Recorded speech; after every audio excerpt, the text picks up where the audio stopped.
Baik, di sini saya dari kelompok 1 akan menjelaskan tentang sejarah keperawatan jiwa dan tren serta isu dalam keperawatan jiwa global. Yang pertama, sejarah perkembangan keperawatan jiwa. Sejarah keperawatan jiwa di dunia. Keperawatan jiwa mulai berkembang di dunia pada tahun 1770. Hal ini disebabkan seiring dengan kejadian penanganan pada orang dengan penyakit mental. Penanganan orang dengan penyakit mental dilakukan pada awal perkembangan terhadap orang dengan penyakit mental dianggap terlalu primitif dan kejam.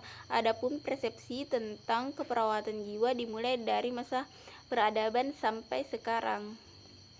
Zaman Mesir kuno, pada zaman ini gangguan jiwa dianggap disebabkan karena adanya roh jahat yang bersarang di otak. Banyak cara yang dilakukan untuk mengusir roh tersebut agar penderita sembuh.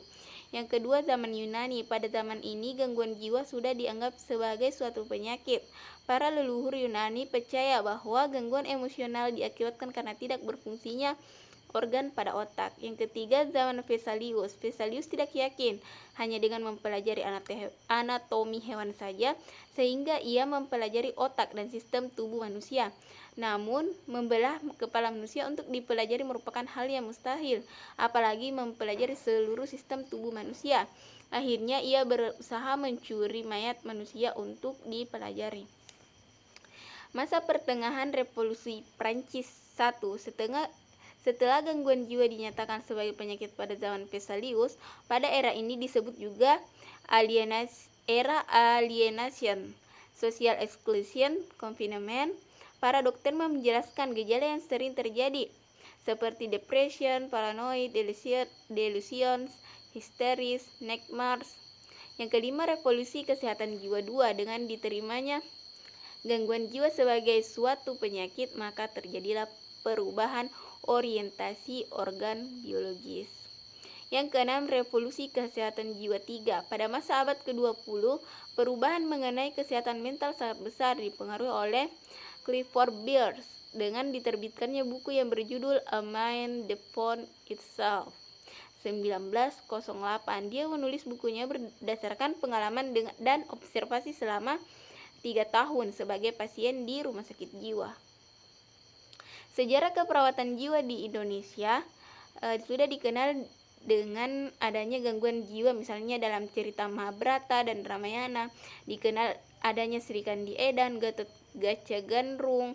Bagaimana para penderita gangguan jiwa diperlakukan pada zaman dahulu kala di Indonesia tidak diketahui dengan jelas. Bila beberapa tindakan terhadap penderita gangguan jiwa sekarang dianggap sebagai warisan dari nenek, sekarang maka kita dapat membayangkan sedikit bagaimanakah kiranya paling sedikit sebagian dari jumlah penderita gangguan jiwa itu ditangani pada zaman dulu.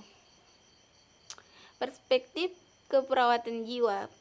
Perspektif keperawatan jiwa adalah pandangan dasar tentang hakikat manusia dan esensi keperawatan menjadi kerangka dasar dalam praktik keperawatan jiwa. Setiap individu memiliki harkat dan martabat, sehingga masing-masing individu perlu dihargai.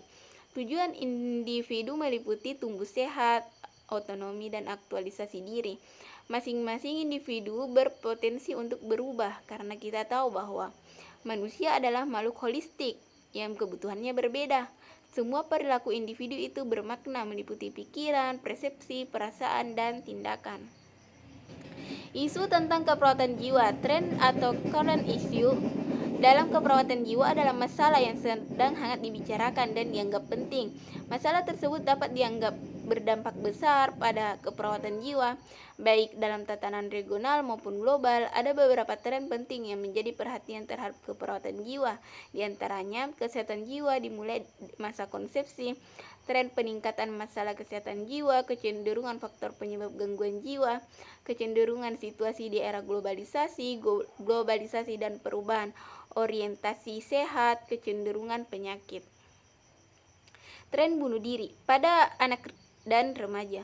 Bunuh diri merupakan masalah psikologis dunia yang sangat mengancam. Angka kejadian terus meningkat.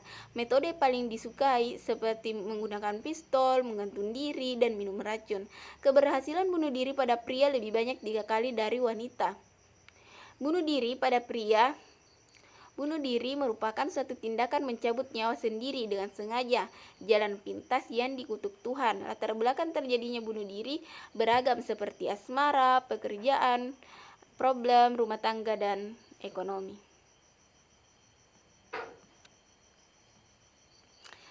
Sekian dari kami kelompok 5, lebih dan kurangnya mohon dimaafkan.